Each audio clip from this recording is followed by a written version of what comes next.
Since nobody seems to care about the Football World Cup this year, let's do a Pastry World Cup instead. Today's match is Argentina versus Austria, and for this round, we have two very serious competitors. For Argentina, the Alfajor, and for Austria, the Apple Strudel. First stop, Bundy Drive in Los Angeles to visit Vienna pastry. And yes, Bundy Drive, I know. For a second, I was like, wait, are we filming a pastry video or a true crime episode?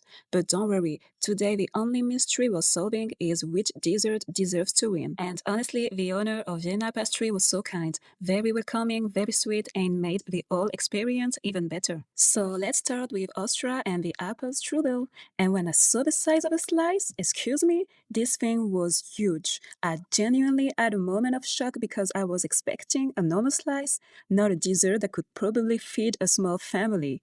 Anyway, apple strudel is a traditional pastry often associated with Austria. It's usually made with a thin pastry dough filled with apples, sometimes raisins, cinnamon, and a lot of cozy, comforting flavors. And what I really loved was the texture.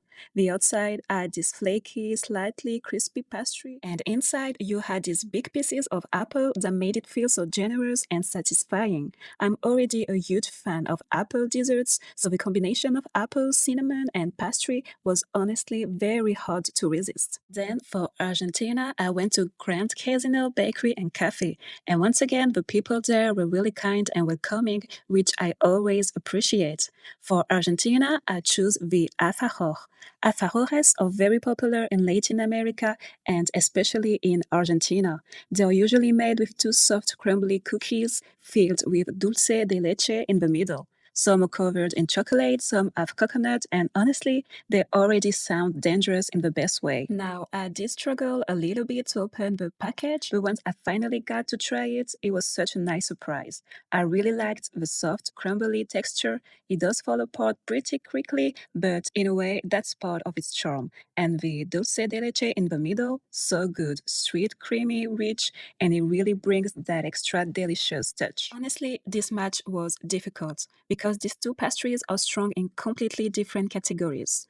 The Alfajor is small, soft, sweet, and perfect with coffee or tea. Meanwhile, the apple strudel is bigger, warmer, more comforting, and has that cozy apple cinnamon feeling. But for me, the winner is Austria. It was close, very close, but I have such a soft spot for desserts with apple, cinnamon, and flaky pastry. That being said, I really enjoyed discovering the Alfajor, so now tell me in the comments, are you Team Alfajor or Team Apple Strudel?